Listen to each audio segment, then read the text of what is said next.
दिनांक 1 मे 2026 रोजी शिवाजीराव देशमुख सभागृह हिंगोली येथे शिवशंभो प्रतिष्ठान हिंगोली आयोजित पुरस्कार वितरण, गुणवंतांचा सत्कार व खासदार रामराव वडकुते यांचा नागरिक सत्कार करण्यात आला। पालकमंत्री नरेश झिरवाळ, राजमाता जिजाऊ यांचे माहेरचे वंशज राजे शिवाजीराव जाधव या मुख्य अतिथीसह खासदार रामराव वडकुते, राज्यमंत्री दर्जा प्राप्त हेमंत पाटील, आमदार तानाजी मुटकुळे, आमदार राजूभाई नवघरे, जिल्हाधिकारी राहुल गुप्ता यांच्यासह वरिष्ठ अधिकारी, माजी, आजी, लोकप्रतिनिधी, मान्यवरांसह विविध क्षेत्रातील नागरिकांची या कार्यक्रमास भव्य उपस्थिती होती। अरुण दिपके, TV7 हिंगोली।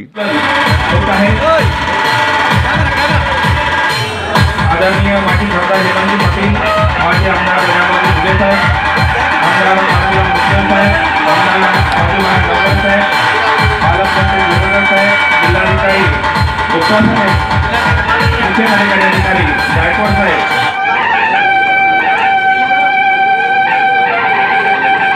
महाराष्ट्राच्या या शुभदिनी प्रज्ञाताई सातव यांच्या रूपात आणि रयतेचा राजा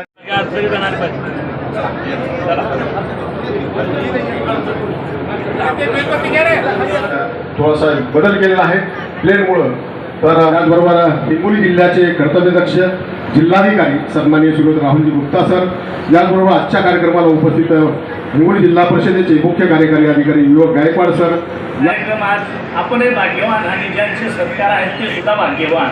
आपण असे भाग्यवान आमच्यासारखे तुम्हाला कोणत्याही कार्यक्रमात पाहायला मिळतील, भेटतील, पण राजे हे कदाचित पहिल्यांदाच आपल्याला या स्टेजवर हिंगोलीत पहिल्यांदा आल्याचं पाहायला मिळत असेल। जीर्णोद्धार केले, समाजामध्ये एकीचं काम केलं आणि तशाच प्रकारचा राज्य बनाव या उद्देशाने ही संकल्पना माननीय मुख्यमंत्र्यांची होती आणि ती संकल्पना विखे पाटलाने आम्ही हातात घेतली आणि ते जनाचं हे आहे। आणि म्हणून तुम्ही सांगितलेला प्रश्न आज तुम्ही मांडला तो मी तुम्हाला या ठिकाणी आश्वासन देतो, त्या नेत्यावर माझा विश्वास आहे आणि तो नेता विकासाला साथ देतो, म्हणून आपण मांडलेला आता एरिगेशनचा प्रश्न मी सोडवायचा राहणार नाही। सामाजिक संघटना शिवसंभो या ठिकाणी काढले त्याबद्दल सुद्धा अभिनंदन करतो। खऱ्या अर्थानं अतिशय मोलाचा मुद्दा आता त्यांनी सांगितलं की गांधवांनी शिवाजी महाराजांना आल्यावर सुद्धा करतात नाही, 300 लोकांची 300 गावांची फौज दिली। बरेच लोक शिवाजी महाराज आल्यावर सुटले, तर याला आता देवाचा अवतार त्या काळामध्ये शिवाजी महाराज सुधारण पावले आल्यावर आणि डायरेक्ट रायगडावर गेले असं तुमच्यामध्ये सांगितलं जाऊ। तर ती आता कार्यकर्त्यांना जबाबदारी घ्यावी लागणार आहे।